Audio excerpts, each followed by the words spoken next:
In this video, we're going to be taking a look at Thevenin and Norton equivalent circuits. Over here is the circuit that we're going to be analyzing. Now, sometimes it is helpful to look at circuits and just draw a big box around them and treat it as just one black box with some arbitrary function that's happening inside here that we don't really need to know what's going on. All we care about is the two output/input terminals on the right over there.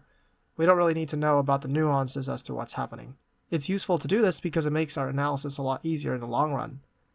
So if we can do this, and better yet, convert it into an equivalent voltage and resistance, how can we find that? Well, that's what this video is going to attempt to show you.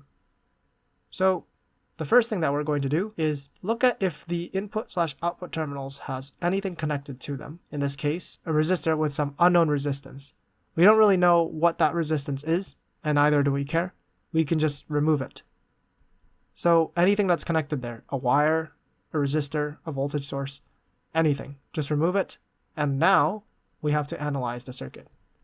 So for this, I'm going to use nodal analysis, indicated by all the currents flowing into the junction, as indicated by those yellow lines. So now we have V1 and V2, and also ground.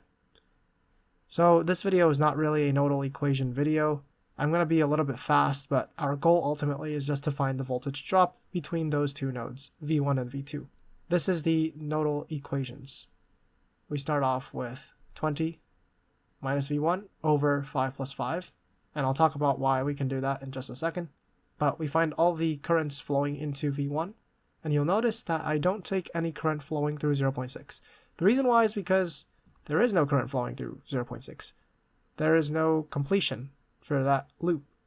So because of that, it's just an open circuit. There is no current going through it. There is no voltage drop. Therefore, that entire thing is green. The input terminal is V1. And now I'm going to talk about this. You can see that the two 5 ohm resistors are in series, so we can technically just combine them and do that. It saves us a little bit of time because we don't need to know the voltage in between the two 5 ohm resistors. So that simplifies our work a little bit. And you can tell that they're in series because they're just connected by a single wire. So now we're going to write out the nodal equation for V2. It's just going to be all the currents flowing into the junction, and we can solve for V1 and V2 by simplifying and taking the reduced echelon form.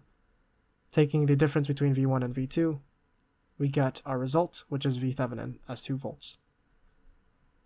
Now, what we're going to do next is shorting the circuit's output terminals and solving that. So when we short the output terminals, we have to now solve for the current.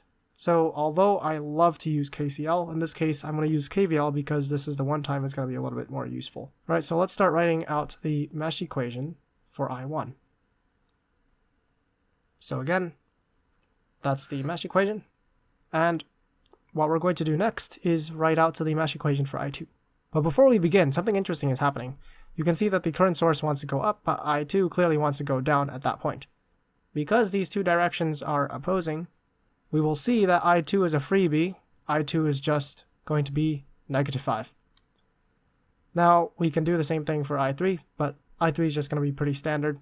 And if you don't know how I got these mesh equations, you should probably watch the video. I'm also going to link it in the description. So this is I3's mesh equation, and we can simplify it, which is also shown in that other video. We can solve for each of these currents, and in this case, we're solving for I1, which is our ultimate goal anyways. So we're going to keep I1, use V is equal to IR, solve for our Thevenin using this method, and we get that our Thevenin is simply going to be 3. So 3 ohms is that Thevenin resistance. So that's pretty cool. Now, we can redraw the original circuit from the beginning of this video, and we have V Thevenin and R Thevenin now. But what about Norton? Norton is basically the exact same thing, but we use a current source and a resistor in parallel. So instead, it would look like this. And the magnitude of that current source is just V Thevenin over R Thevenin, and the resistance stays the same. So that pretty much wraps up how to find the Thevenin and Norton equivalent circuits. I hope that you found this video helpful. I'll see you in the next one. Goodbye.